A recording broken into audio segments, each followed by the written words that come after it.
on commence avec la première histoire, celle de Clotilde. Histoire paranormale, spoiler. Clotilde vient de se marier avec un bel homme. J'en sais rien, y a pas de photo, il est peut-être moche. Et évidemment, qui dit mariage dit lune de miel et nos deux amis décident de la passer dans des montagnes dans le Tennessee. Pour l'occasion, ils louent donc une petite cabane en plein milieu des bois.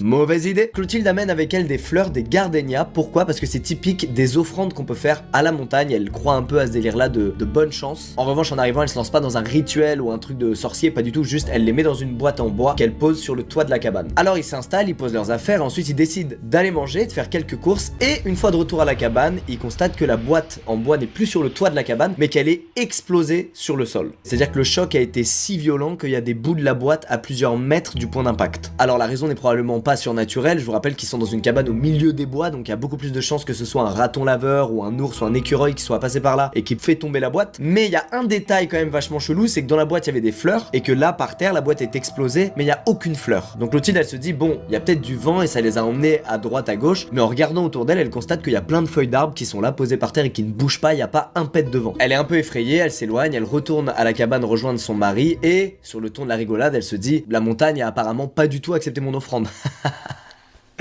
La montagne ou l'esprit qui hante la cabane. C'est donc le début de leur première nuit dans cette cabane, leur première nuit de lune de miel. Et malheureusement, ça va pas être une très bonne nuit pour Ellie, le mari de Clotilde. Lui, au milieu de la nuit, il se réveille à cause d'un bruit. Et c'est comme si quelqu'un frappait très fort sur les piliers qui soutiennent la cabane. Mais des coups tellement forts que le miroir accroché dans la chambre vibre. Malheureusement, les bruits s'intensifient encore et encore. Et là, Ellie commence vraiment à avoir trop peur. Et donc, il secoue Clotilde pour la réveiller. Sauf qu'elle se réveille pas. Elle se réveille pas, elle dort hyper profondément, elle est épuisée du voyage. Et au même moment, Ellie entend un nouveau bruit qui vient cette fois de la salle de bain, donc de l'intérieur de la cabane. Immédiatement, Ellie essaie une nouvelle fois de réveiller Clotilde, il la secoue, mais encore une fois, elle dort trop profondément, elle se réveille pas. Et là, il entend un nouveau bruit qui provient cette fois de la télé en face du lit.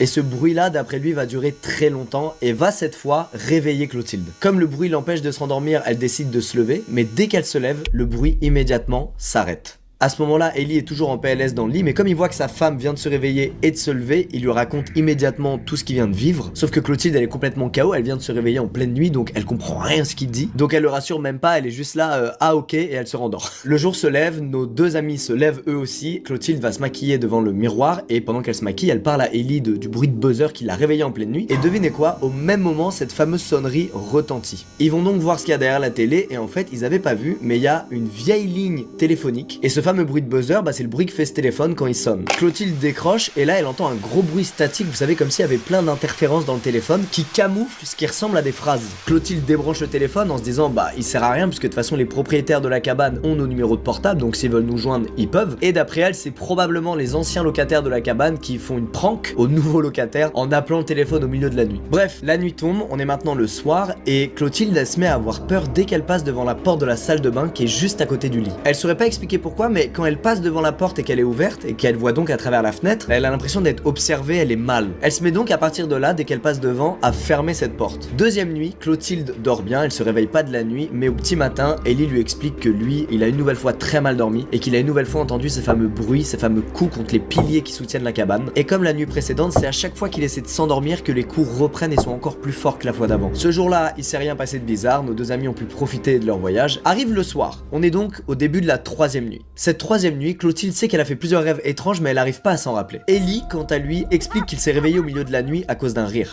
Et c'est là qu'il a vu une femme passer à travers la fenêtre de la chambre, une femme qui avait une robe blanche, une peau très pâle et des longs cheveux noirs qui obscurcissaient son visage. Ellie panique complètement, il hurle dessus, lui met des coups de pied, mais elle rigole. Elle rigole et après un petit moment, elle s'allonge par terre et donc elle est hors du champ de vision d'Ellie. Peu à peu, il réussit à se rendormir, mais à chaque fois qu'il se rendort, il se fait réveiller car la femme à la robe blanche lui attrape les chevilles et rigole en même temps. Il prétend que tout ce qu'il a vécu est bien réel. Clotilde, elle, lui dit qu'il a sûrement fait une paralysie du sommeil. Bref, la journée passe, rien d'étrange, et vient la quatrième nuit. Ellie explique à Clotilde que c'était de très loin la pire nuit du voyage pour lui. Il a revu cette femme en blanc, mais c'était encore plus intense que la nuit d'avant, c'était encore plus terrifiant. Clotilde essaie de le rassurer, essaie de lui dire de se détendre, de se calmer, que tout va bien. Mais d'un autre côté, elle a aussi ce sentiment de mal-être vis-à-vis de la fenêtre de la salle de bain. Et en plus de ça, ce matin-là, elle constate que le pendentif porte-bonheur qu'elle a ramené et qu'elle a mis sur sa table de nuit a disparu. Clotilde précise que c'est pas un truc qui a de la valeur, c'est pas un objet qui vaut cher du tout, c'est de la camelote, mais en revanche ça avait de la valeur affective pour elle et c'est un truc qui lui a souvent porté chance dans sa vie et donc évidemment elle est triste de l'avoir perdu. Petite ellipse, on est au début de la 6ème nuit, c'est leur dernière soirée en amoureux dans cet endroit magnifique et donc ils décident d'aller faire un petit bain de minuit dans le jacuzzi. Une fois dans le jacuzzi, Clotilde ressent ce qu'elle a déjà ressenti plus tôt, elle se sent observée. Mais cette fois, elle a aussi le feeling qu'elle est pas en sécurité, que la personne qui les observe a pas de bonnes intentions. Ils veulent en avoir le cœur net et donc ils sortent de la cabane, ils font plusieurs dizaines de mètres vers les bois et à peine ils s'approchent de la forêt, ils entendent immédiatement un énorme bruit venant d'un buisson. Le bruit que ferait quelqu'un ou quelque chose qui prend la fuite. Et ça les fait tellement flipper qu'au lieu de poursuivre cette chose, ils se disent bon, c'est notre dernière nuit ici, viens on retourne à la cabane et juste on dort. Clotilde s'endort rapidement et passe une plutôt bonne nuit. En revanche, le matin, elle se fait réveiller non pas par son réveil, mais par des bruits étranges qui proviennent du toit. Et premier truc qu'elle se dit, pourquoi les propriétaires nous ont pas prévenus qu'il y avait des travaux dès 8h du mat ce jour-là. Comme son mari arrive enfin à se reposer, Clotilde décide de se lever pour aller demander aux ouvriers d'arrêter de réparer le toit pendant juste 2 heures, histoire que son mari puisse dormir. Et dès qu'elle se lève, le bruit s'arrête. Et la poignée de la porte d'entrée se met à trembler. Cette porte d'entrée, vous savez, c'est les fameuses portes où il y a une vitre et où donc tu vois à travers. Et devinez quoi, à travers cette vitre, il y a personne. En voyant ça, Clotilde évidemment est terrorisée et immédiatement elle retourne sous la couette et elle se met en boule et les bruits en provenance du toit reprennent. Et Clotilde voit que cette fois ça réveille Ellie. C'en est trop pour Ellie qui a mal dormi les 6 dernières nuits, qui jusqu'à la fin se sera fait emmerder par différents trucs et qui décide de saisir l'arme qui se trouve dans le tiroir de sa table de nuit, ouais on est aux États-Unis, et de se lever pour sortir de la cabane et voir ce qu'il y a sur ce putain de toit. Et il tombe sur rien.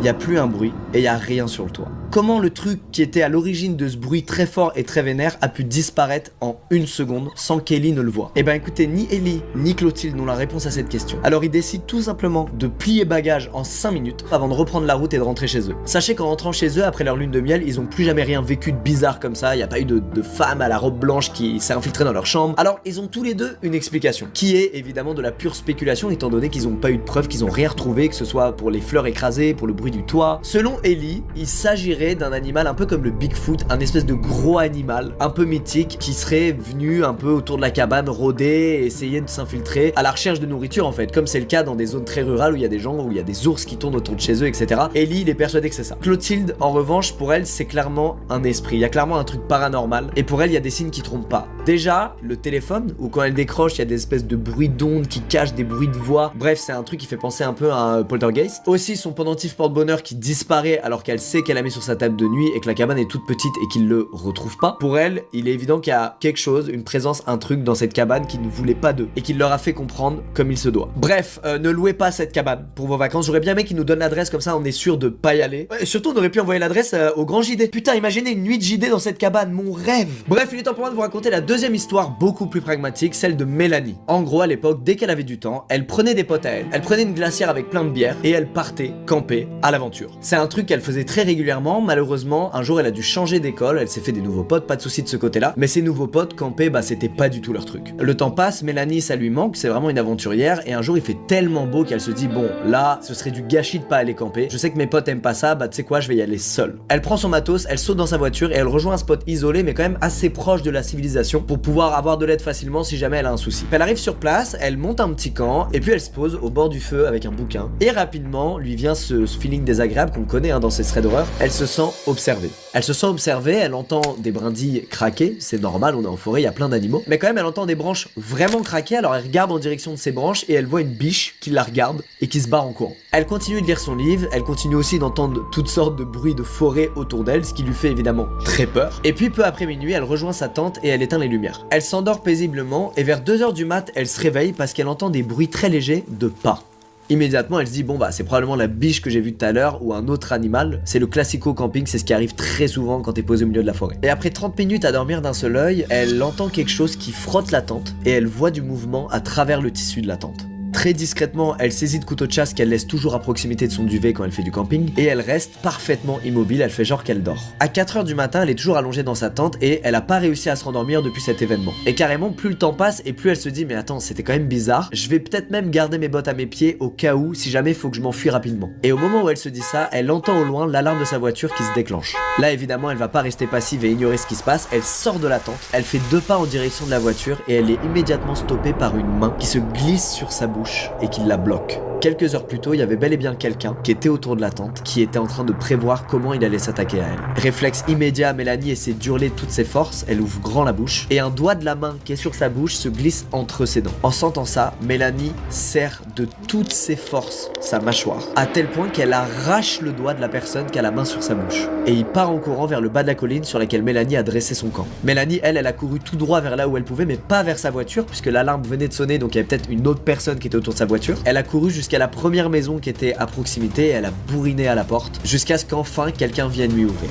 Bref, Mélanie est sous le choc, elle explique ce qui vient de se passer à la personne qui lui ouvre, et immédiatement la personne lui met une couverture sur le dos, appelle la police et s'occupe d'elle. Bref, meilleure personne à croiser dans ce genre de situation. Quelques dizaines de minutes plus tard, bah oui, parce qu'on est en pleine forêt donc c'est long, les policiers arrivent sur les lieux, ils se mettent à faire des relevés tout autour du camp, et surtout ils constatent qu'il y a un bidon rouge d'essence juste à côté de la tente de Mélanie. En gros, le mec aurait pu, s'il le voulait, foutre littéralement le feu à la tente, avec Mélanie à l'intérieur. Et surtout, plus étrange encore, le doigt a disparu. Ça veut dire que le mec est revenu chercher son doigt, quand Mélanie, elle, venait de se réfugier dans une maison non loin de là. L'enquête policière n'a rien donné, mais Mélanie peut pas s'empêcher de penser que quelque part dans la nature, il y a un mec, peut-être même un père de famille, qui n'a plus de petits doigts.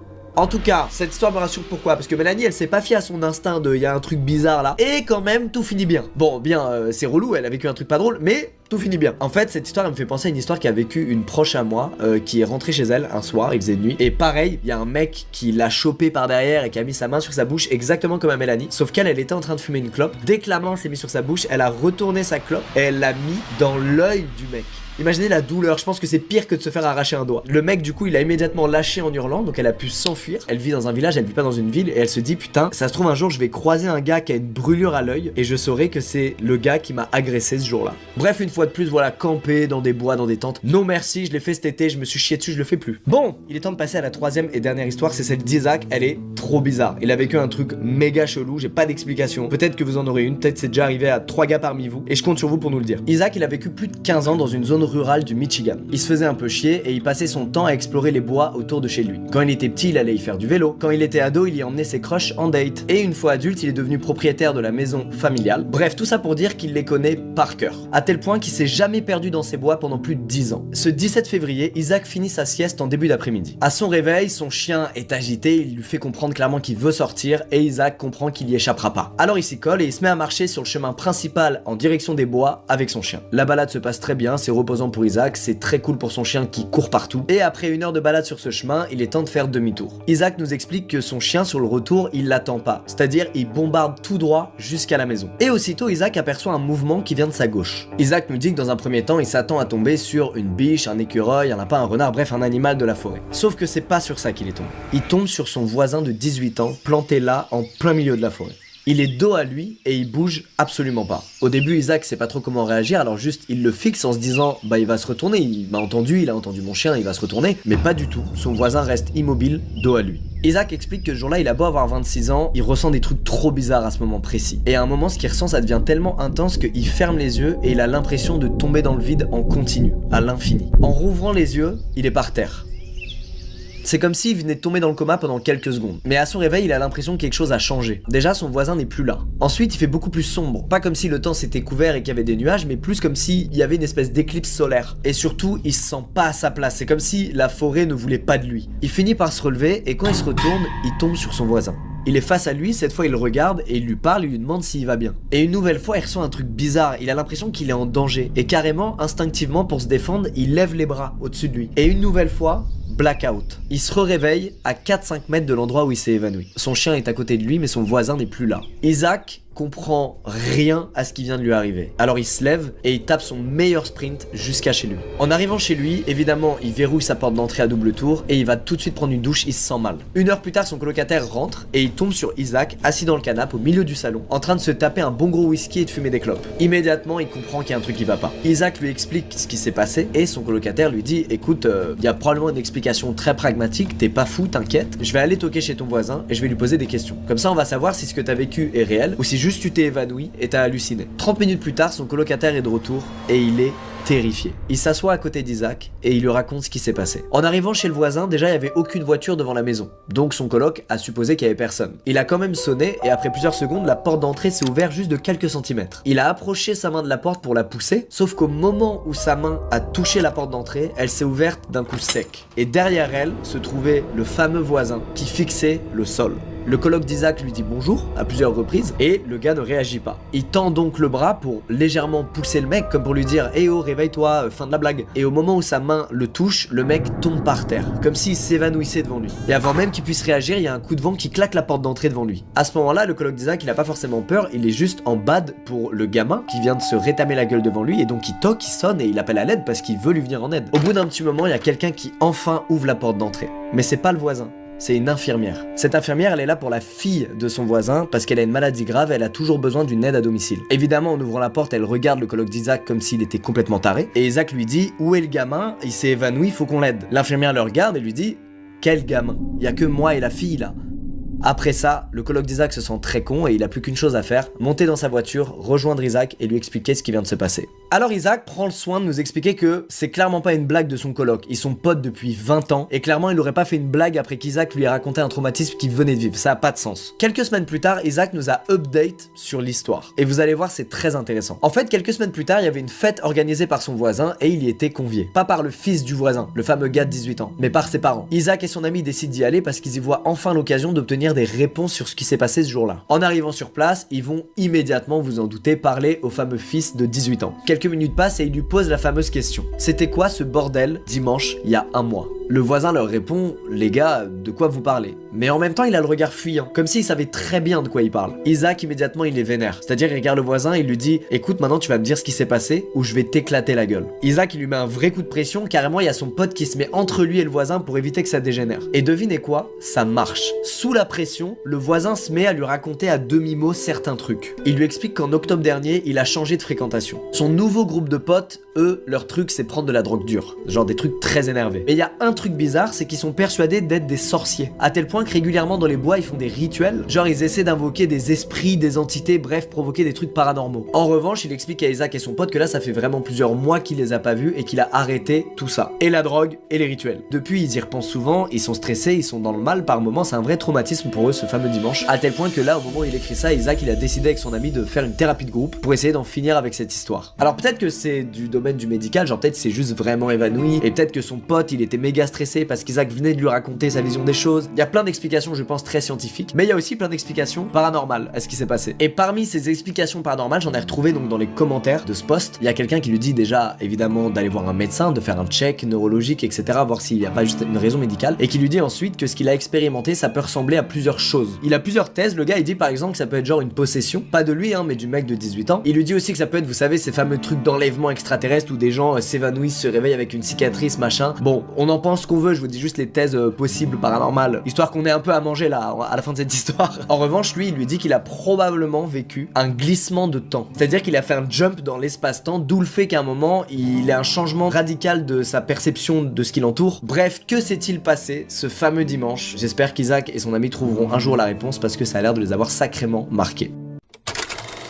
C'est un heureux événement autour de Lisa puisque c'est l'anniversaire de sa meilleure amie, elle fête ses 20 ans. Évidemment, elle veut organiser une petite fête pour célébrer ça, sauf qu'elle vit chez sa mère, elle a pas envie de foutre le bordel dans l'appart de sa mère, donc elle fait le petit classico Airbnb à la campagne pour aller faire la fête tranquille sans importuner des voisins. Malheureusement, le jour J, il faut aller récupérer les clés, sauf que la pote de Lisa est très en retard, donc c'est Lisa elle-même qui va au gîte récupérer les clés avec la mère de sa pote. Déjà, ce fameux jour, avant d'atteindre la maison, Lisa elle galère, c'est-à-dire que c'est vraiment une maison, tu peux pas faire plus isolée. Elle est paumée entre des vignes, en plus c'est une zone où il y a du brouillard, enfin ça fait vraiment film d'horreur. En arrivant sur place, la proprio lui fait une petite présentation des lieux et la maison est très grande. Il y a 3 chambres à l'étage et une chambre au rez-de-chaussée. L'état des lieux est terminé, Lisa se met au travail, elle commence à préparer la maison, à la décorer, à mettre en place des petits trucs à grignoter parce que je vous rappelle que le soir il va y avoir une énorme fête dans cette maison.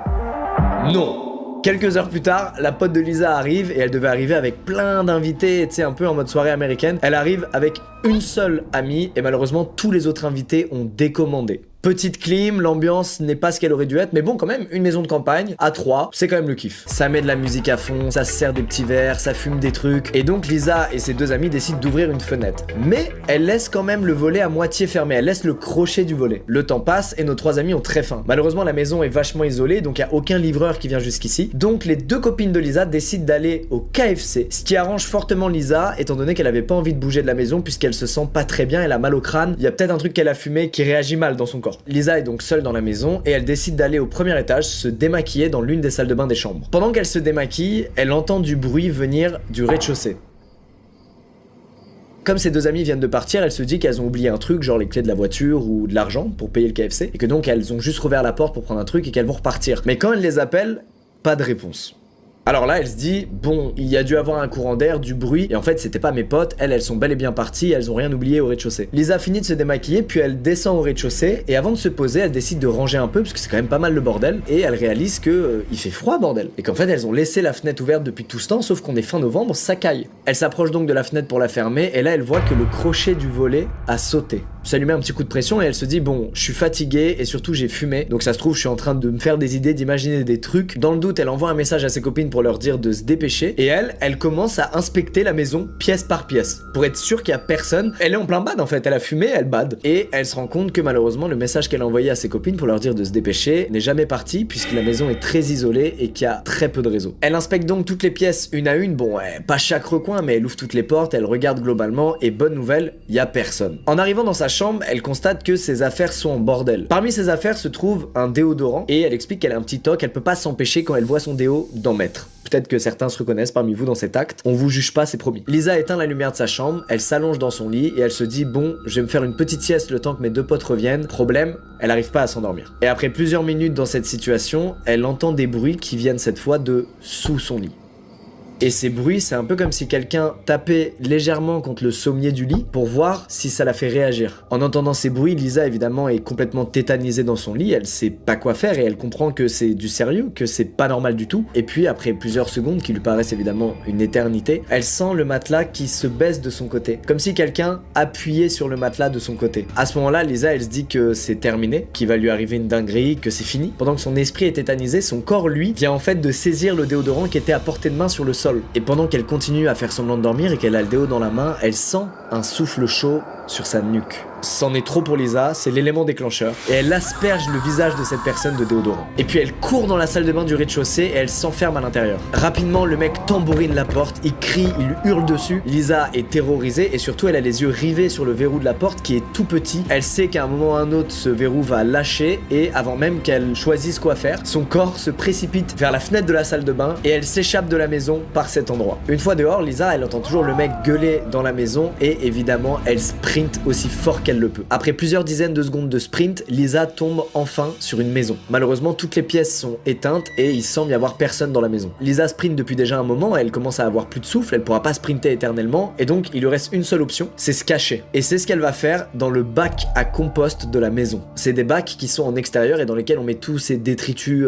genre ces épluchures de fruits, etc. Donc c'est globalement un truc qui pue, mais c'est un truc fermé. Et Lisa se dit bon bah c'est ma meilleure chance. Elle rentre dedans, elle ferme derrière elle et elle a deux réflexes incroyables. Le premier, c'est qu'elle met la luminosité de son téléphone au minimum pour qu'il lui reste le plus possible de batterie. Le deuxième, c'est qu'elle met son téléphone en silencieux. Et aussi, enfin une bonne nouvelle, Lisa voit que à ce nouvel endroit, elle a 2 barres de réseau. Elle peut donc appeler ou envoyer des messages. Mais au moment où elle veut appeler la police, elle entend le mec qui l'a suivi à travers la vigne et qui se trouve maintenant à quelques mètres seulement du bac à compost et de la maison. À ce moment-là, elle se dit bon bah je suis morte. Il y a pas 1000 cachettes ici, il y a une maison fermée, il y a juste un bac à compost à côté. Faut pas être un génie pour aller voir dans le bac à compost. Elle se dit ça et en même temps elle se souvient d'un numéro. Elle se souvient du 114. C'est le numéro d'urgence pour les sourds et malentendants. C'est-à-dire que c'est un numéro où tu ne parles pas au téléphone et personne te parle. Ça se passe que à l'écrit. Donc ça fait aucun bruit. Il y a tout de suite un opérateur qui lui répond et lui explique ce qui se passe. Et puis l'opérateur lui dit les secours sont en route, ils vont arriver d'ici 5 minutes. Sois la plus discrète possible. Il y a plus grand chose à faire. Lisa verrouille son téléphone et elle attend. Et puis après plusieurs minutes, elle entend enfin des sirènes au loin. Lisa se fait toute petite dans le bac à compost, elle entend des bruits de pas qui s'intensifient, puis elle entend les policiers faire des sommations, et puis un gendarme finit par ouvrir la trappe du bac, à la trouver et à lui dire « c'est bon, t'es en sécurité, c'est fini ». Et c'est qu'à ce moment-là que Lisa retrouve l'usage de la parole, elle fond en larmes, elle évacue toute la pression qu'elle vient de se prendre, et elle réalise aussi ce qui vient de se passer. Alors comment ce mec a trouvé cette maison et s'est rendu là et a fait tout ça? Et ben en fait c'était pas un inconnu, c'était tout simplement le fils du propriétaire de la maison. Et que donc il connaissait parfaitement la maison puisqu'il y a vécu pendant des années et qu'il savait aussi qu'il y avait des meufs de 20 ans qui allaient venir fêter un anniv ce week-end là dans la maison. Et pour ne rien arranger, il a déjà dans le passé été accusé et condamné pour viol et agression sexuelle. Sachez que Lisa est française donc peut-être qu'elle regardera cette vidéo, donc Lisa je suis ravi qu'il te soit rien arrivé, t'as vraiment assuré, t'as eu plein de réflexes incroyables, le déodorant, la salle de bain, la fenêtre, tu peux être fier de toi. Bon, passons à une autre histoire qui a rien à voir, là ça m'a mis le bad, cette histoire elle est badante aussi mais c'est très différent et c'est une histoire paranormale. C'est l'été, il fait beau, Sacha est en vacances et il décide avec ses parents d'aller rendre visite à sa sœur qui habite à l'autre bout du pays. Ils arrivent à destination le soir, en arrivant ils se font un bon dîner, ils discutent, ils rigolent, mais les 12 heures de route sont là et donc Sacha et sa famille sont fatigués donc tout le monde va se coucher. Ses parents vont dormir dans la chambre de sa sœur et sa sœur va dormir avec son neveu dans une autre chambre. Donc Sacha n'a plus qu'une option, c'est de dormir sur le canapé du salon. Évidemment, comme n'importe quelle personne de 13 ans, il est dans le canapé, devant le canapé, il y a une télé, donc qu'est-ce qu'il fait au lieu de dormir? Il regarde des trucs. Et rapidement, il est 4 heures du matin et Sacha réalise que il va être très fatigué le lendemain puisqu'ils ont prévu une journée avec pas mal d'activités et qu'il serait peut-être temps de dormir. Il éteint la télé, il essaie de dormir, mais au bout d'une heure, il ne dort toujours pas, il fait une petite insomnie. Pour faire passer le temps, il décide de sortir des albums de photos de famille et de les feuilleter. Rapidement, le jour se lève, la lumière commence à illuminer tout le salon. Vers 8 heures du matin, Sacha enfin entend une porte s'ouvrir dans le couloir et il se dit « Ah, je vais pouvoir prendre mon petit déj ». À ce moment-là, lui, il a fini de feuilleter les albums de photos de famille, donc il est allongé tranquillement dans le canapé. Il entend la personne s'approcher de la table sur laquelle se trouvent toutes les photos de famille et y réagir. Sauf que ces photos, c'est des photos de famille qu'ils regardent à chaque fois qu'ils se voient depuis des années, donc tout le monde les connaît, il n'y a pas de surprise quand tu les vois normalement. Sacha est toujours allongé dans le canapé, il voit toujours pas la personne qui est dans le salon avec lui, mais il lui parle et il part du principe que c'est sa mère. Il lui dit donc « Salut maman, est-ce que t'as bien dormi ?» Mais malheureusement, aucune réponse. Donc il se dit « Ah, ça doit être ma sœur », il lui fait une petite blague, il lui dit « Hey, salut Sorette, alors tu vas préparer quoi de bon au petit déjeuner pour ton petit frère ?» Et encore une fois, aucune réponse. Qui que ce soit, la personne se déplace à nouveau et Sacha est maintenant en mesure de la voir. Et là, mauvaise surprise. La personne se met de nouveau en mouvement, cette fois elle se dirige vers le couloir et Sacha aperçoit enfin son visage. Son visage est un hybride parfait entre le visage de sa mère et le visage de sa sœur.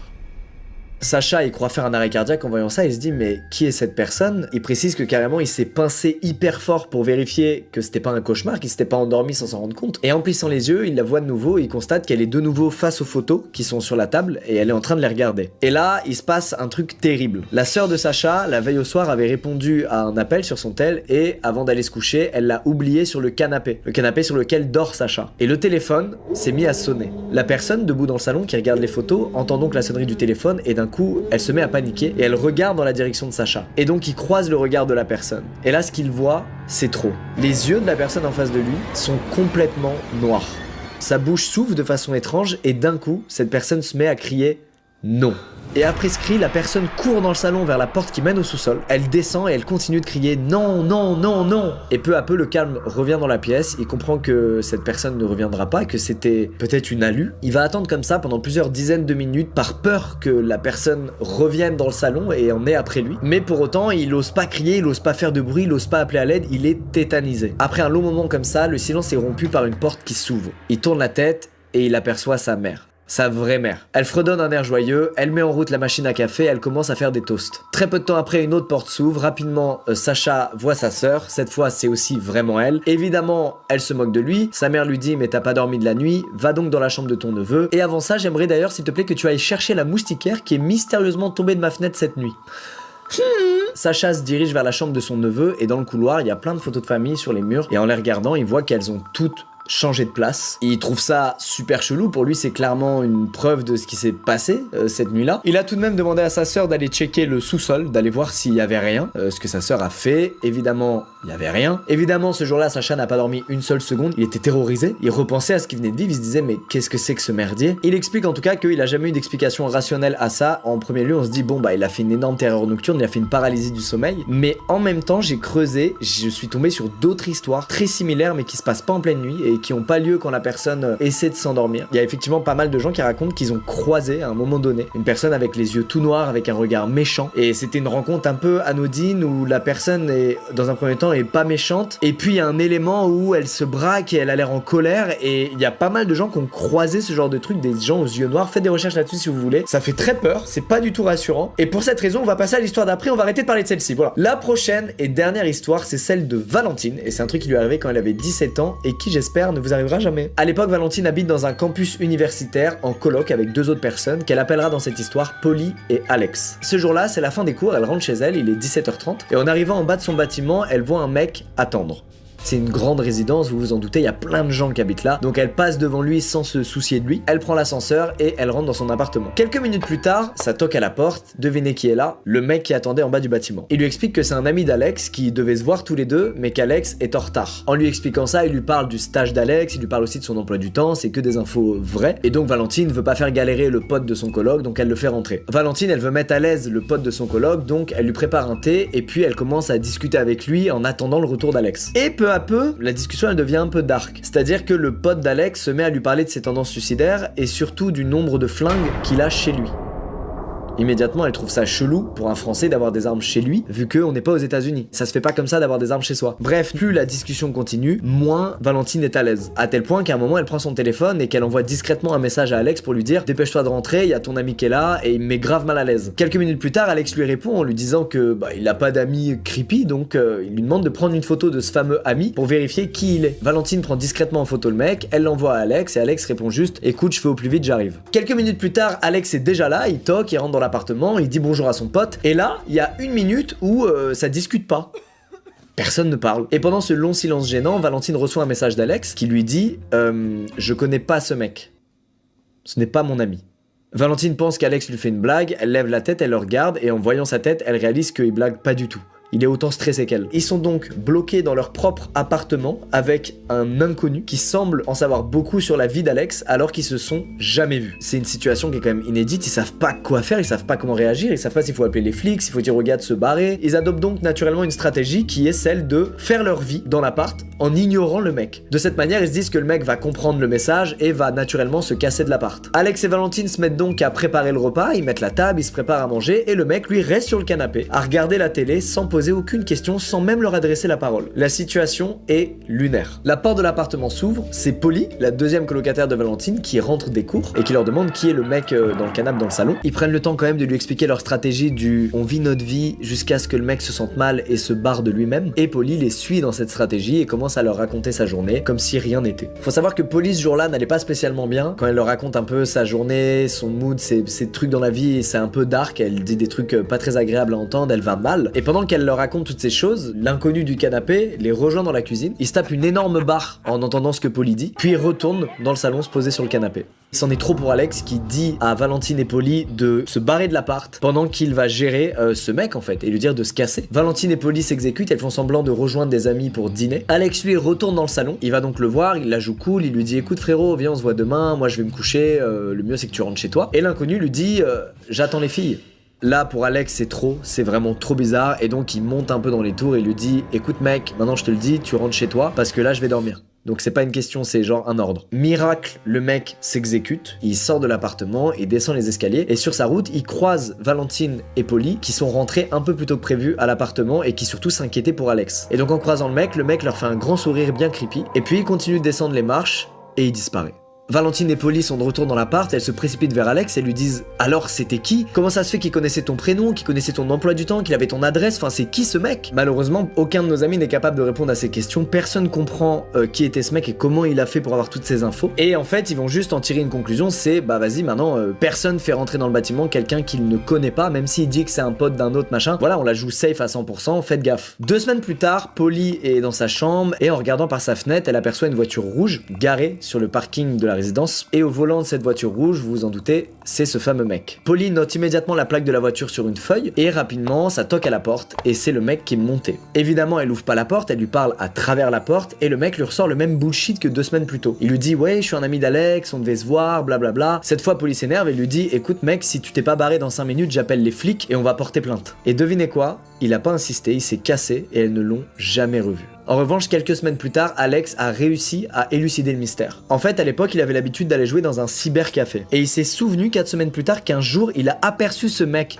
dans ce cybercafé. Il l'a aperçu et même plus que ça, Alex était en train de jouer, il tryhardait, et il y a un mec qui s'est assis à côté de lui et qui a commencé à lui parler, et c'était ce mec. Il s'en est souvenu que quelques semaines plus tard. Et donc il pense qu'en fait, le mec a fait un blocage sur lui, que c'était un stalker, et qu'il l'a suivi pendant des jours et des jours pour connaître les lieux où il allait, ses déplacements, son emploi du temps, et pour pouvoir se rapprocher de lui. En tout cas, en réalisant ça, Alex, Polly et Valentine ont bien évidemment méga badé, et ils ont déménagé 2 mois plus tard par sécurité pour à tout prix ne pas recroiser la route de ce mec qui, je vous le rappelle, avait dit à Valentine qu'il a chez lui plein de flingues. C'est bon.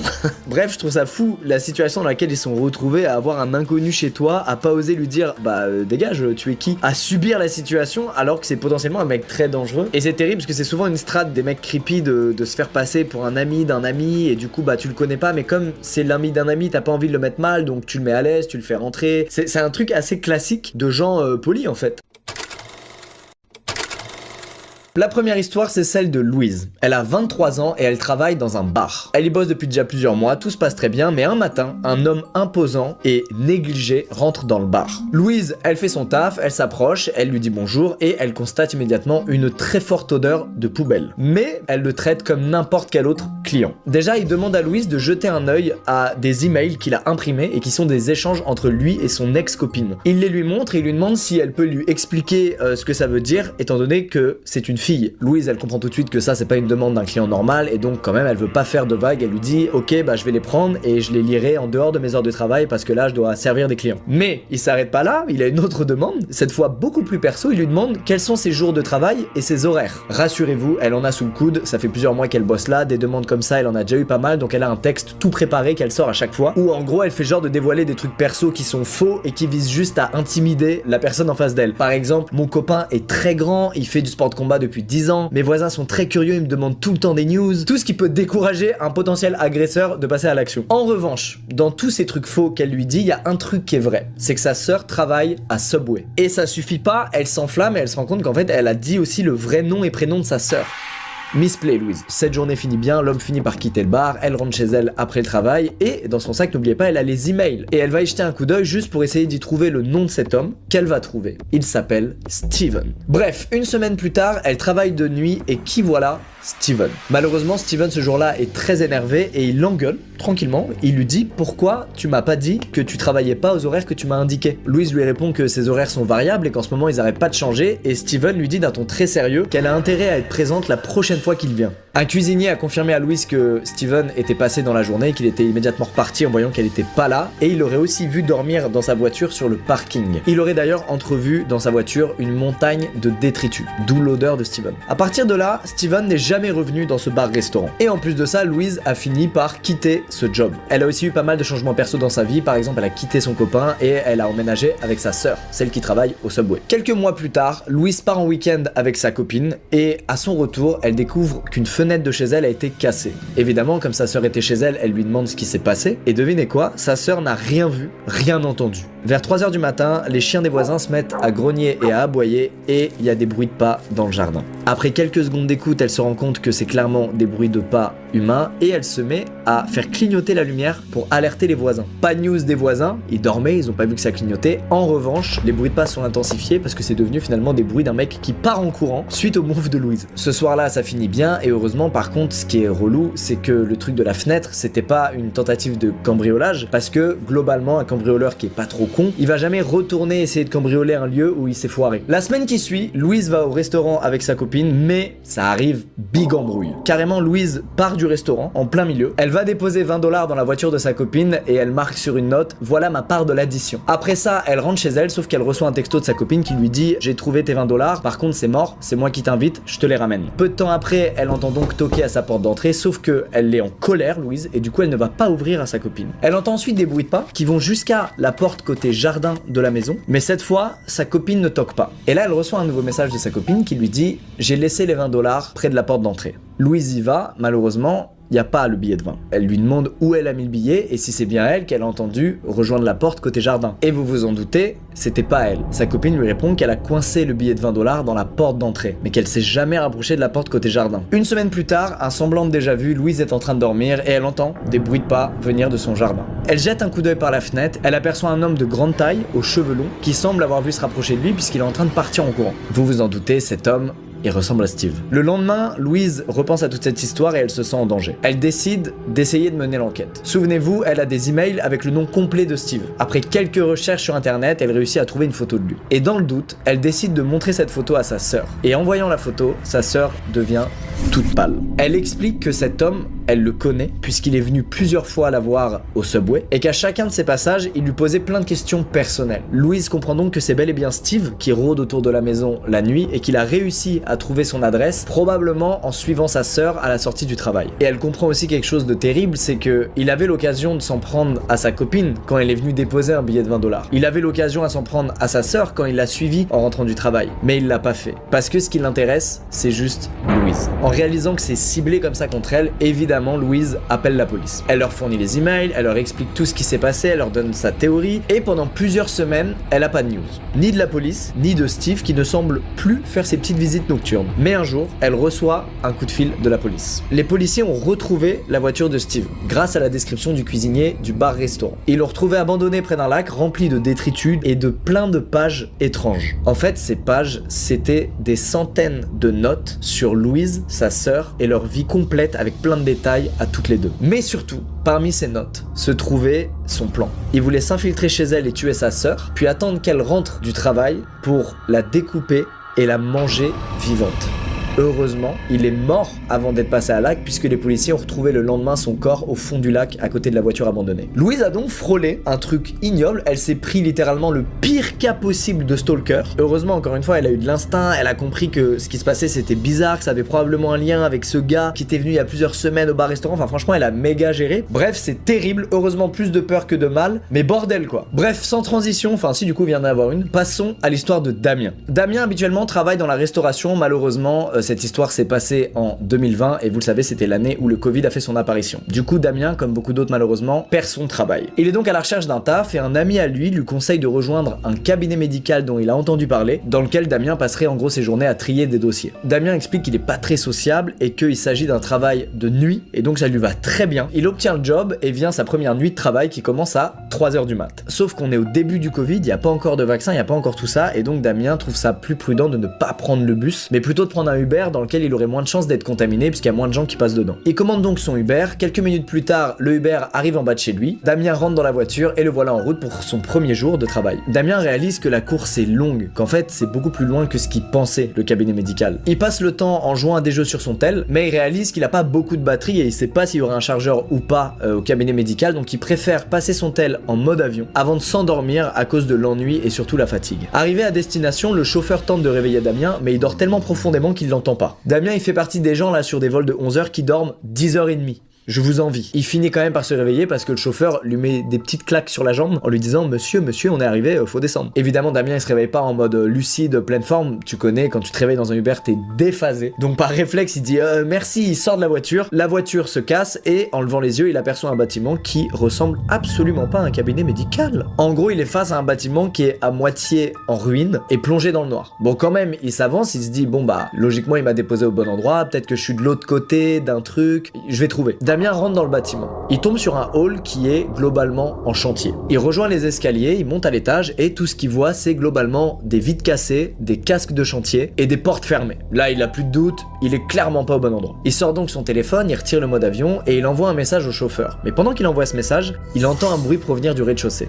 Damien panique pas plus que ça, il se dit bon, je suis dans un bâtiment abandonné, c'est possible qu'il y ait des gens qui viennent squatter ou qu'il y ait des toxicomanes ou quoi, ils sont pas forcément dangereux mais l'idée c'est juste que je les croise pas quoi. Et là les yeux sur son téléphone, il réalise un truc assez badant, c'est que son message pour le chauffeur ne s'est pas envoyé, tout simplement parce que là où il se trouve, Damien n'a pas de réseau. Il envoie quand même à des amis à lui dans le doute un message où il leur demande d'appeler les secours. En faisant ça en fait il anticipe le pire, c'est-à-dire le scénario dans lequel il croise les squatteurs du rez-de-chaussée et puis juste après qu'il a envoyé ce texto, il entend quelqu'un monter les escaliers. les fameux escaliers qu'il a empruntés juste avant. Damien fait le tour des options et en gros, il a que 2 options pour ne pas croiser la personne qui est en train de monter les escaliers. Soit cette personne monte plus haut qu'au premier étage, auquel cas Damien peut rejoindre les escaliers et atteindre le rez-de-chaussée sans la croiser, soit il se sert d'autres escaliers qui sont juste à côté de lui mais qui malheureusement sont complètement en ruine. Il va donc devoir sauter, ce qui va faire du bruit, en plus de avoir une grande chance de se faire genre une entorse ou une blessure puisque c'est quand même haut. En réalité, il a même pas le temps de prendre une décision que, au loin, il aperçoit la personne qui a maintenant fini de monter les escaliers et qui a atteint le premier étage. Et grand soulagement, il reconnaît son chauffeur Uber. Il sort donc de sa cachette, il lui fait signe, et pendant qu'il lui fait signe,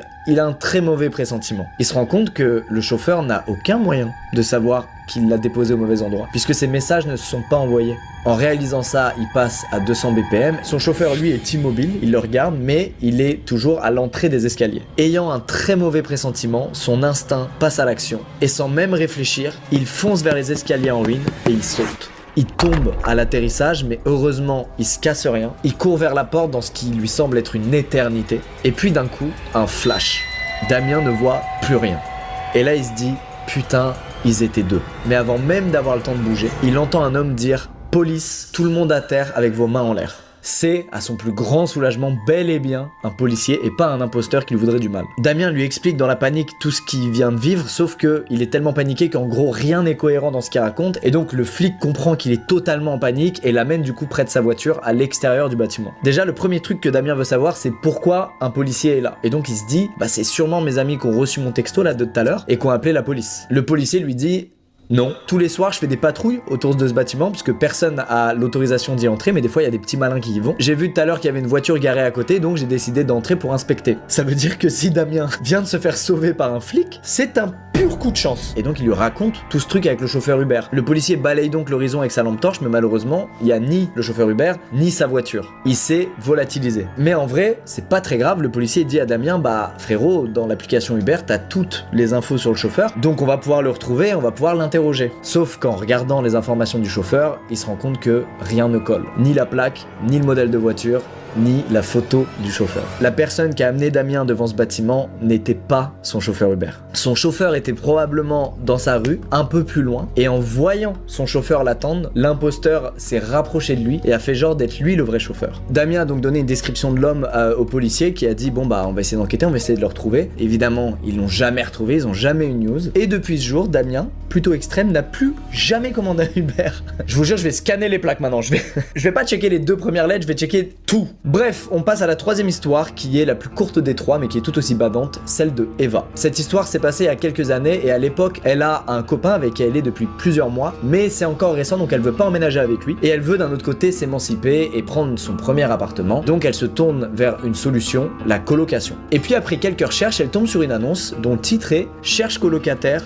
Femme uniquement. La personne qui a posté l'annonce indique être une femme de 23 ans qui est pas très à l'aise avec l'idée de vivre en colocation avec un mec, et ça se comprend, franchement, on joue aux jeux vidéo, on crie dans notre micro, on range pas trop, on te pardonne, on comprend. Bref, d'après l'annonce, la colocataire disposerait donc de sa chambre et de sa propre salle de bain. Petit bémol, gros bémol, ok j'avoue, c'est qu'il y a qu'une seule photo dans l'annonce, et c'est même pas une photo de l'intérieur de la maison, c'est juste une photo de l'extérieur. Eva envoie un mail à l'adresse indiquée dans l'annonce pour visiter la maison et rencontrer le proprio. Bonne nouvelle, 30 minutes plus tard, elle reçoit déjà une réponse avec un horaire et plein de détails. La locataire actuelle, donc cette femme de 23 ans, travaille jusqu'à tard et donc elle lui donne rendez-vous à 20h le lendemain. Le lendemain, Eva est excitée, elle espère que ça va le faire et elle se rend à la maison. En arrivant, elle constate qu'il y a une note manuscrite sur la porte avec marqué « Porte cassée, passez par l'arrière ». On a connu des visites qui commencent mieux que ça quand même. Elle fait donc le tour de la maison et là elle constate que l'endroit est un peu désordonné. Genre le gazon est pas tondu, c'est très haut, les fenêtres sont sales, il y a beaucoup de poussière, mais bon c'est potentiellement pas un problème pour Eva qui est prête à nettoyer tout ça quoi. Elle frappe donc à la porte arrière et quelqu'un lui ouvre. Un homme de 50 ans. Eva se dit bon bah c'est sûrement le propriétaire, c'est pas grave. Elle rentre donc dans la maison et là elle constate que tout est plongé dans le noir sauf la cuisine. Quand tu fais visiter un endroit, t'allumes tout pour que tout soit bien visible, pour donner envie. Tu plonges pas le truc dans le noir. Bref, la visite commence et il y a aucun meuble. zéro, rien. Le proprio est poli, il répond à ses questions, il lui explique que s'il n'y a pas trop de meubles, c'est parce que la locataire actuelle vient d'arriver. Il lui explique aussi qu'elle a été retenue au taf et que donc c'est lui qui se charge de lui faire visiter l'endroit. Mais il a l'air agacé quand Eva allume une lumière un peu trop longtemps. Et aussi il a l'air un peu speed quoi, la visite c'est bon voilà la chambre, voilà ci, voilà ça, il bombarde. La visite continue, Eva découvre donc toutes les pièces de la maison. En revanche il y a une porte que le propriétaire refuse d'ouvrir. Il explique que c'est la chambre de la locataire actuelle, donc celle qui a posté l'annonce et qui veut pas enfreindre sa vie privée. Honnêtement, ça se tient, c'est sympa. On approche de la fin de la visite et en retournant dans le salon, Eva constate que sur la porte d'entrée, il y a une planche clouée. Ce qui veut dire que la porte est bel et bien cassée. À partir de là, Eva se dit que ça fait quand même beaucoup de trucs chelous qu'elle constate depuis qu'elle est là. Et donc, elle essaie de mettre fin à la visite tout en restant polie. Elle commence donc à remercier le proprio pour la visite et ce dernier lui dit « Bah attends, il reste un endroit à voir, c'est le sous-sol ».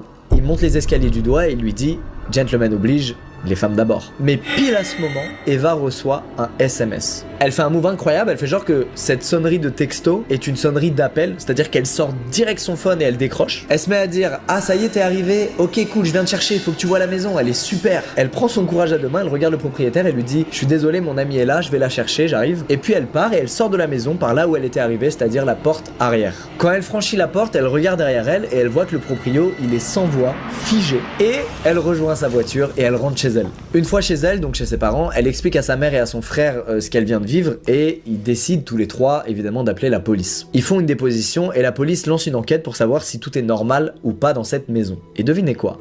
Tout n'est pas normal du tout dans cette maison. Eva et sa famille apprennent que la maison qu'elle a visitée plus tôt ce jour-là est en fait abandonnée depuis au moins 6 mois. Et ils ont découvert que la fameuse porte que le propriétaire voulait pas ouvrir était en réalité sa chambre à lui, celle où il squattait, puisqu'évidemment il n'était absolument pas propriétaire de la maison. Et aussi, la colocataire de 23 ans de l'annonce n'a jamais existé. Ils ont trouvé dans cette chambre des piles de détritus, de la nourriture moisie et des bouteilles vides. Mais pas seulement. Dans cette chambre, il y a aussi des posters tirés de revues pornographiques sur absolument tous les murs de la chambre. Mais c'est pas tout. Le pire, c'est ce qu'ils ont trouvé au sous-sol, là où le mec voulait que Eva aille. Dans les escaliers qui mènent au sous-sol, les fameux escaliers que Eva a failli emprunter, à mi-distance, ils ont retrouvé un fil de pêche tendu qui était finalement clairement un piège visant à faire tomber la personne qui descend les marches. En bas des marches, les policiers ont retrouvé un tas de couvertures et une boîte remplie de rubans adhésifs et de fils électriques. Eva, en apprenant ça, évidemment, elle est choquée puisqu'elle se dit putain, j'étais à 2 doigts qu'il m'arrive une dinguerie. Bref, une nouvelle fois, un énorme coup de chance parce que même si on sait qu'elle aurait clairement pas pris cette location, la visite avait globalement l'air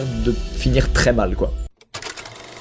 On commence tout de suite avec la première histoire qui est celle de Alix. L'histoire se passe quand Alix avait encore 14 ans. Faut savoir qu'Alix est l'aîné de la famille et donc comme tous les aînés parmi vous, vous le savez, on vous a déjà demandé de garder le petit frère ou la petite sœur. Et ben à l'époque Alix, on lui a demandé de garder ses 3 petits cousins. Ça fait beaucoup de responsabilités pour un ado de 14 ans. Sa tante et son oncle lui demandent de faire la babysitter parce qu'ils se rendent à un mariage. Ils vont donc passer la journée à plus d'1 heure de la maison et rentrer très tard. Mais alors où est donc cette maison? Elle est en Pennsylvanie. C'est une grande maison familiale qui est sur un flanc de montagne, au milieu de rien. Vraiment de rien. Et la route principale la plus proche, donc une route assez fréquemment empruntée, est à 1 km de la maison. Bon, en gros, vous l'aurez compris, on parle vraiment d'une maison bien isolée. Tu te retrouves pas proche de cette maison accidentellement, c'est pas possible. Bref, avant de partir, sa tante et son oncle lui laissent de l'argent pour commander des pizzas. Ils lui laissent aussi leur numéro de téléphone portable à côté de la ligne fixe du téléphone de la maison. Parce que oui, ça se passe au début des années 2000, donc Alix n'a absolument pas de portable et elle dit que même si elle en avait eu un, vu l'endroit où est la maison, elle aurait probablement pas eu de réseau du tout. Bref, il est 20h, le bébé de 1 an dort, l'enfant de 4 ans est posé devant la télévision dans le salon et à l'étage, Alix est en train de jouer à Guitar Hero avec l'enfant de 8 ans. Alix, dans la pièce où elle est, en regardant à gauche, elle a une vue sur le salon dans lequel donc il y a l'enfant de 4 ans qui est posé devant la télé. Et en regardant à droite, il y a une fenêtre qui mène sur une allée. Quand on prend à droite cette allée, en arrivant devant la maison, il y a un abri à voiture qui est prévu pour pouvoir se garer là. Mais cette allée, elle continue aussi un peu plus loin et elle fait le tour, elle passe aussi derrière la maison. Sauf que personne ne vient jamais en voiture derrière la maison puisque ça sert à rien, étant donné qu'ils utilisent l'espace arrière comme cour de récré pour les enfants. Donc il y a plein de jouets qui traînent, il y a souvent des enfants dehors qui jouent. Bref, que ce soit l'oncle et la tante de Alix ou tous leurs amis, personne n'amène jamais sa voiture derrière la maison. Dans cette cour de récré, il y a évidemment un garage, mais qui en réalité ne stocke aucune voiture, c'est plus l'atelier de l'oncle d'Alix dans lequel il bricole. Et dans ce garage, il y a une porte qui mène à l'intérieur de la maison. Maintenant que vous avez tout ça en tête, petite avance rapide. Il est plus 20h, il est 22h, il fait nuit noire. Alix est toujours avec son cousin en train de jouer à Guitar Hero. Et sur sa droite, il y a une lumière à travers la fenêtre qui attire son œil. Alix, elle pense dans un premier temps que sa tante et son oncle sont de retour plus tôt que prévu. Sauf qu'en tendant la tête, elle s'aperçoit que c'est pas du tout les phares du monospace de sa tante, mais que c'est les phares d'un énorme truck. Elle a donc jamais vu ce véhicule et en plus de ça, elle comprend que le véhicule véhicule n'est pas en train de se garer sous l'abri à voiture qui est devant la maison, mais il est en train de continuer son chemin dans l'allée pour arriver derrière la maison. Elle en déduit donc immédiatement que cette personne n'est pas une habituée des lieux et qu'elle est jamais venue ici. Alix descend dans le salon et elle prend immédiatement le téléphone de la ligne fixe pour appeler le 911, la police. Elle a même pas le temps d'avoir un opérateur au téléphone qu'elle entend la porte du garage être secouée violemment. Elle comprend donc vite la situation. Un inconnu essaie d'entrer dans la maison, dans laquelle il y a juste elle et ses 3 petits cousins dont elle doit s'occuper. Et là, soulagement pour Alix, elle a enfin un opérateur au téléphone. Opérateur qui va rapidement lui expliquer qu'il y aura personne sur place avant 30 minutes puisque la maison est complètement perdue au milieu d'une montagne. L'opératrice lui dit qu'elle va la garder en ligne pendant ce temps et elle lui demande aussi le numéro de sa tante pour la prévenir, pour qu'elle rentre plus tôt que prévu du mariage. Alix se retourne pour prendre le papier que sa tante lui a laissé, papier sur lequel il y a le numéro de téléphone de sa tante, et en se retournant, elle voit à travers une fenêtre un homme. Et cet homme, il est en train de lui sourire, comme si la situation l'amusait. Alix, elle est complètement terrorisée, et avant même qu'elle puisse dire quoi que ce soit à l'opérateur, il y a Jake, son petit cousin, qui regarde l'inconnu dehors en disant « Monsieur Jim ?»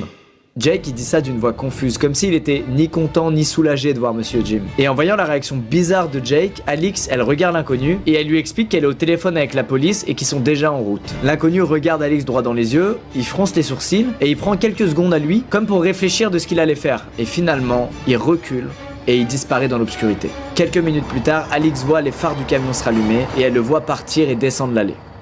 En rentrant, l'oncle d'Alix était apparemment furieux contre ce monsieur Jim. Et la tante d'Alix, elle, semblait très en colère contre l'oncle d'Alix de pas avoir déjà réglé ses histoires avec monsieur Jim comme elle le lui avait déjà demandé. En fait, Alix, elle le savait pas à l'époque, elle a compris beaucoup plus tard, mais son oncle, il avait un problème d'addiction à une drogue, et ce monsieur Jim, c'était le dealer de son oncle. Et ce dealer, il avait apparemment pas été payé depuis un petit moment. Et il était donc venu pour foutre le bordel et faire pression sur monsieur Jim pour qu'il le paye. Sauf que c'est pas sur monsieur Jim qu'il est tombé, c'est sur Alix, 14 ans, qui s'occupe de 3 enfants, seul dans une maison isolée. Et en plus, ce dealer apparemment prenait du plaisir à terroriser une enfant. C'est terrible, j'aurais jamais assumé. Bilan de cette histoire, avant de faire du babysitting et de garder vos petits cousins, soyez au courant des histoires de vos oncles et tantes. Hein. Voilà, un mec qui vient toquer pour embrouiller l'oncle, sauf qu'il tombe sur toi, voilà, c'est vite arrivé.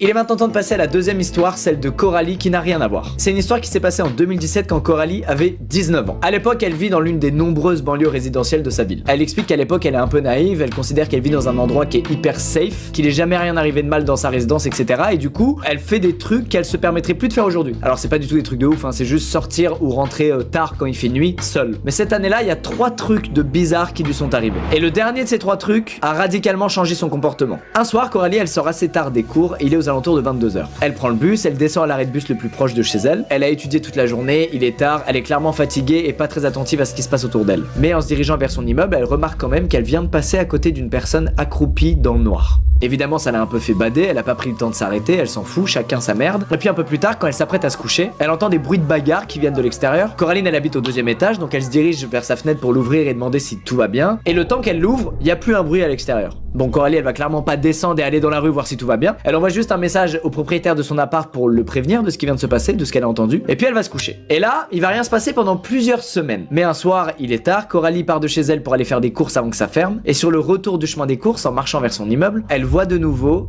quelqu'un accroupi, cette fois près d'un buisson, près de son bâtiment. Et cette fois, cette personne accroupie, elle est face à Coralie et elle la regarde. Coralie, face à ça, elle sait pas trop quoi faire et elle fait naïvement un signe de main. Et la personne qui la regarde, elle, ne réagit absolument pas à ce signe de main. Coralie se dirige vers son bâtiment, elle passe à quelques mètres de cette personne et puis elle arrive à rentrer chez elle dans son appartement et tout va bien. En fait, dans ce genre de situation, c'est très compliqué de réaliser qu'il se passe un truc anormal et alarmant. T'es très souvent dans le méga déni. Tu continues à faire ta vie, tu fais comme si ça existait pas et là, c'est exactement ce que Coralie, elle fait. Elle envoie donc une nouvelle fois un message à son propriétaire pour lui dire au fait, j'ai revu la personne que j'ai vue il y a 4 semaines qui était immobile accroupie. Et son propriétaire lui répond qu'il a reçu plusieurs messages d'autres locataires qui lui ont signalé la même chose. À partir de là, 3 mois passent sans qu'elle retombe sur cette personne. Jusqu'au 3e incident qui, cette fois, n'a pas laissé Coralie indifférente. Ce soir-là, Coralie, elle est chez elle avec son mec et ils viennent de s'embrouiller. Son mec est saoulé, il décide de rentrer chez lui et Coralie se voit mal le laisser rentrer chez lui seul. Comme il habite pas très loin, elle décide de le raccompagner chez lui à pied. Et sur le chemin du retour, quand Coralie est seule, elle tombe une nouvelle fois sur cette fameuse silhouette, qui est cette fois non pas accroupie dans un buisson, mais debout sous le réverbère au milieu de la route. Sauf que là, Coralie, pour rentrer chez elle, elle doit vraiment passer à côté de lui, et elle le sent pas du tout. Du coup, elle s'est cachée derrière un arbre, en attendant qu'il dégage. Et là, les minutes passent, mais le mec ne bouge bouge pas. Il reste là, debout au milieu de la route, à regarder au loin. Elle arrive pas du tout à comprendre ce qu'il veut parce que c'est incompréhensible, quelqu'un qui est immobile, au milieu d'une route sous un lampadaire, enfin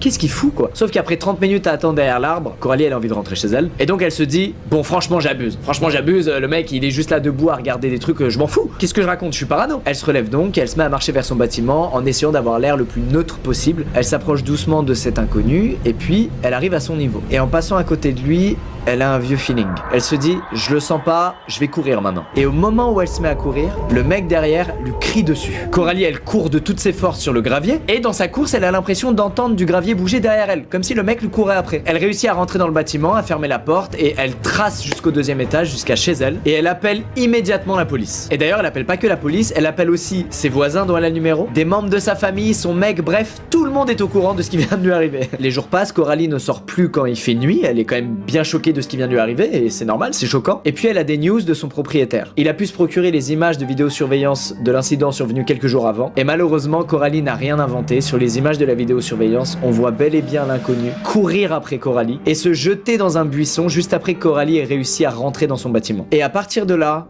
plus aucune nouvelle. Coralie n'a plus jamais revu cette personne. Elle a jamais su ce qu'il foutait accroupi dans des buissons ou debout au milieu de la route dans son quartier tard le soir. Elle sait juste qu'aucun voisin ne l'a jamais revu depuis cet incident et qu'elle désormais elle évite de sortir ou de rentrer quand il fait nuit. Quoi qu'il en soit, si vous voyez des gens rôder bizarre dans votre quartier, être immobile, être chelou, faites-vous confiance, ce n'est pas normal. Voilà, prenez soin de vous, la sécurité avant tout, ça me fait bader. Maintenant je vais vous raconter l'histoire de Josh. C'est une histoire qui s'est passée il y a quelques années. Josh à cette époque est chez lui avec son chien et avec le recul à chaque fois qu'il repense à cette histoire, il se dit qu'est-ce que c'était que ce bordel. Ce jour-là, il est 23h, il fait nuit dehors et Josh il est posé devant sa télé avec son chien à côté de lui, le genre de soirée qu'on adore, et il entend une voiture devant sa maison couper son moteur. Josh prend pas la peine de se lever, il se dit que c'est probablement son voisin d'en face qui vient de rentrer du travail, mais son chien n'est pas du même avis et lui il décide d'aller voir par la fenêtre qui vient de couper le moteur de sa voiture. En allant voir par la fenêtre, le chien abîme un peu le store de Josh, ce qui force Josh à se lever et à aller auprès de sa fenêtre pour le remettre en place. Et en arrivant près de sa fenêtre, Josh il voit qu'à l'extérieur il y a bel et bien une voiture qui est garée devant chez lui. Il distingue pas trop de détails, mais il voit que le conducteur est encore assis dans la voiture et ça l'interpelle pas plus que ça quoi. Les gens font leur vie, c'est un quartier, il y a du passage, bon il s'en fout. Il se sert un petit verre d'eau et il retourne se poser devant la télé à regarder sa série. Et là, 15 minutes après qu'il ait réparé son store et vu la voiture garée devant chez lui, Josh il entend quelqu'un tapoter à sa porte. Il précise, il entend pas toquer, il entend tapoter, c'est genre très léger. Josh met en pause sa série pour mieux entendre et son chien lui va s'asseoir devant la porte d'entrée. Et c'est là qu'il entend tapoter cette fois non pas à la porte d'entrée mais à sa fenêtre. Josh se lève, il va écarter 2 lamelles de son store pour voir qui est à la fenêtre et avant même qu'il ait le temps de distinguer le visage de cette personne,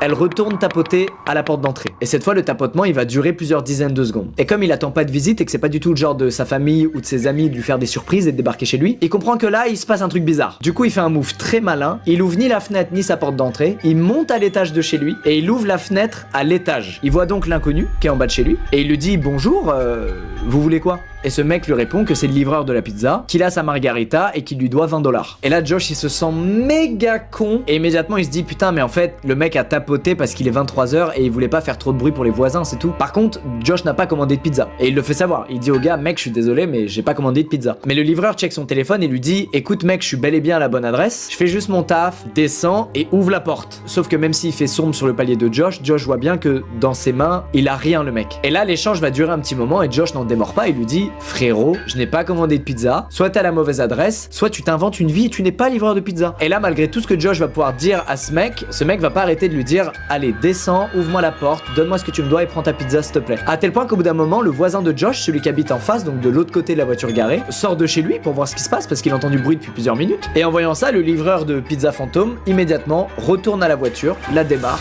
et se casse. Et c'est la fin de l'histoire de Josh. Encore à ce jour, Josh, il comprend pas ce qui s'est passé ce soir-là. Que voulait ce gars? Est-ce que le gars était peut-être dans une phase où il était complètement déséquilibré, il pensait vraiment qu'il venait livrer une pizza? Est-ce qu'il avait une stratégie malsaine derrière? Il fait genre que c'est un livreur et en fait, il rentre chez toi et il fait je sais pas quoi? Josh n'a aucune réponse, voilà. Il raconte juste ça en mode les gars, il m'est arrivé ça. C'est quoi cette merde? Merci, au revoir.